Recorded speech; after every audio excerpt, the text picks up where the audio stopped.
Você tem desafios para criar uma equipe que seja forte e que de fato trabalhe junto? Vem comigo que eu quero te dar aqui 5 desafios das equipes que podem de fato estar acontecendo aí com você, e se você não está de olho neles, você pode estar tendo uma equipe que está enfraquecida. Bora lá?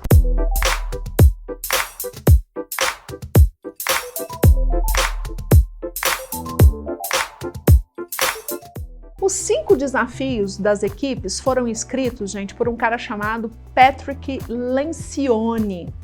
E esse cara falou de uma grande pirâmide onde a grande base desses desafios está na confiança. Depois da confiança vem conflito. Olha que interessante, nas equipes o conflito de fato é um grande desafio, mas a gente fica pensando, a confiança é o primeiro grande desafio. Depois do conflito vem o comprometimento. Depois do comprometimento vem a responsabilidade. E no final, lá no topo dessa pirâmide, é que estão os resultados. Vamos falar sobre cada um desses tópicos. O primeiro tópico que nós vamos falar então dessa pirâmide, né, pessoal, é a confiança. Quando você tem confiança dentro da sua equipe, e aí já começa a fazer uma autoanálise aí no seu time. O time, ele sente a vontade para ser mais vulnerável, né? E trazer questões assim, talvez mais difíceis. Quando a gente tem confiança, o time se sente confortável para trazer feedbacks, inclusive para você como líder. A gente também precisa receber feedbacks, não é mesmo?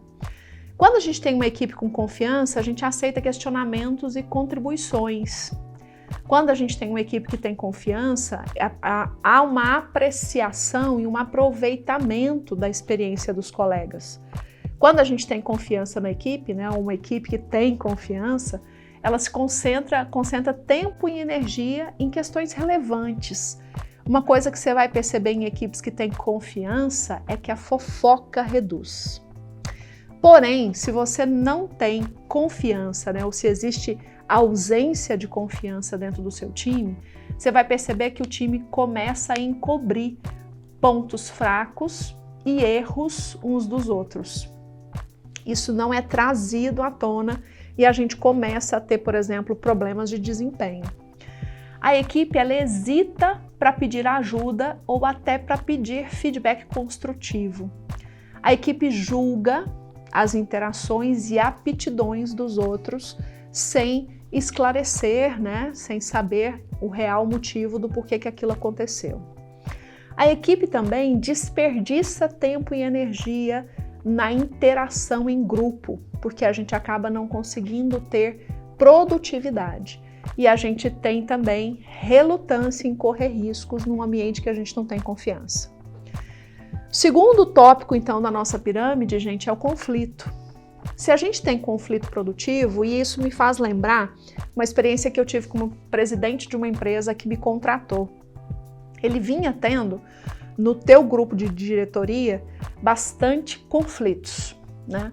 E a gerente de RH me chamou lá para que eu pudesse fazer um workshop com esse time para ajudar esse time numa interação mais produtiva. E a gente marcou para conversar com o presidente para que ele pudesse nos trazer um pouco mais da demanda, né? Já que o problema era com a diretoria direta que respondia a ele.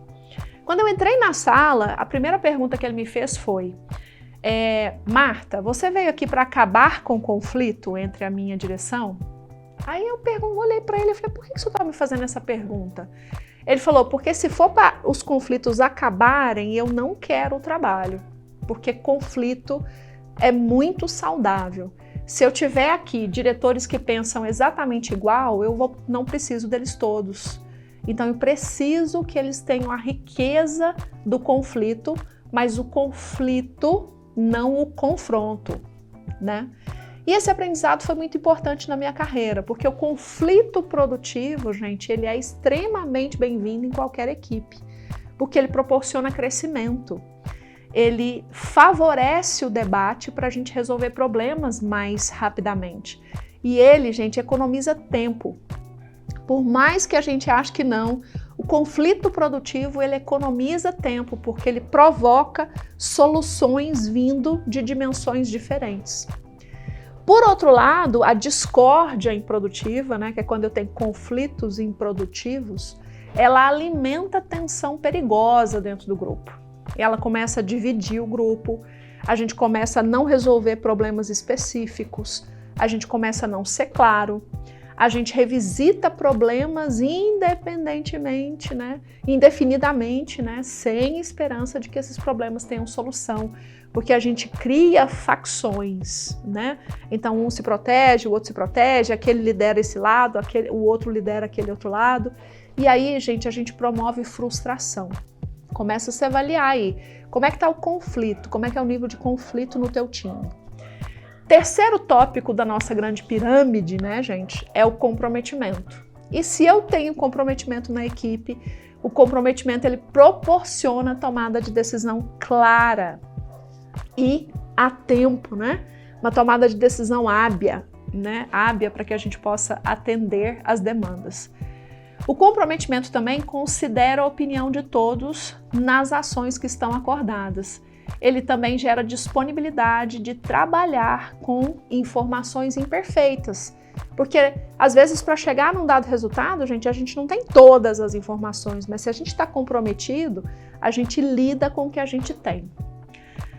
Já a ausência de comprometimento, ela gera necessidade de certeza e de consenso, né? Porque, não, se não for assim, eu não faço. Se não for desse jeito, eu não faço. Se não for daquele jeito, eu não faço. Então, a gente tem uma necessidade de muita certeza e de muito consenso. E aí, a gente tem falta de apoio, né, a uma decisão. Às vezes, aquela decisão foi tomada e a gente não consegue ter apoio para que ela realmente seja eficiente. Já passou por isso aí no teu grupo, né?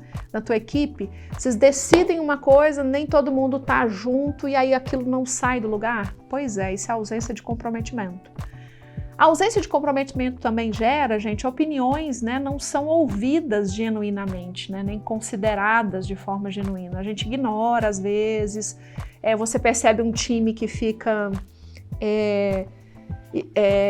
tratando os outros de uma forma indiferente, sabe? A ausência de comprometimento, ela gera decisões não claras e ela também cria ambiguidades quanto à direção e quanto às prioridades que a gente tem no time. Passado então, né, pela confiança, pelo conflito, pelo comprometimento, a gente chega na responsabilidade. Equipes com responsabilidade, elas têm construção de relacionamento pessoal valioso, elas têm manutenção de elevados níveis, né, de desempenho por meio da pressão, né, da própria equipe, né? A equipe fala, vamos junto, vamos, né? Às vezes tem alguém desanimado, mas a responsabilidade faz aquele time ir junto. A responsabilização também, gente, ela conquista, né? Quando eu tenho um time com responsabilidade, ela tem conquista de respeito, né? Por motivar as pessoas a melhorarem o próprio desempenho. Então, o próprio time cobra o crescimento do próprio time. Sem responsabilidade, quando a gente evita a responsabilidade, quando esse time não tem responsabilidade, a gente evita conversas difíceis, por exemplo. A gente acaba não sendo muito claro, né? A gente não chama a atenção do outro quando o desempenho dele não tá legal. E a gente pode permitir que os padrões do grupo se desgastem, né? Esses padrões caiam. E depois disso tudo, gente, é que a gente chega de fato no resultado, né? Quando a gente tem foco em resultado, a gente tem atenção a metas. E essas metas coletivas do grupo. A gente tem um foco rigoroso, né, em objetivos específicos. A gente tem resultados coletivos, né? Eles são muito mais importantes do que as próprias metas individuais. Por quê? Porque nós temos confiança, a gente tem conflitos produtivos, a gente tem comprometimento, a gente se responsabiliza, esse resultado vem de uma forma muito transformadora. O resultado é inquestionável, né? Para você que lidera pessoas, o resultado é muito inquestionável. Mas a forma com que você chega nesse resultado é que faz toda a diferença.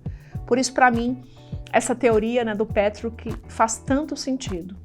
E se você tem ausência de foco em resultado, você tem satisfação unicamente por fazer parte, né, do grupo ali. Estamos ali junto, beleza, mas a gente não faz o resultado acontecer. A gente tem tendência de um membro a concentrar apenas na própria posição, nos resultados individuais e na sua perspectiva de carreira, né? E aí essa pessoa, ela fica muito individualista. E a ausência de resultado, né? A gente também tem falta de desempenho, de vencer em grupo. O meu convite para você é: avalie como está o seu time nesses 5 grandes desafios. Eles vão fazer muita diferença se você conseguir reforçar, rever ou reverter algum deles que não esteja funcionando. E aí, esse vídeo te ajudou de alguma forma? Eu quero te fazer um convite, se você não está inscrito ainda no meu canal. Se inscreve agora, ativa o sininho, me segue nas minhas outras redes sociais, porque a gente tem muito para compartilhar. E eu também quero saber se você tem algo que eu poderia te ajudar mais. É só você colocar aqui nos comentários, que eu vou ter prazer em gravar um vídeo especialmente sobre a sua dúvida. Eu te espero!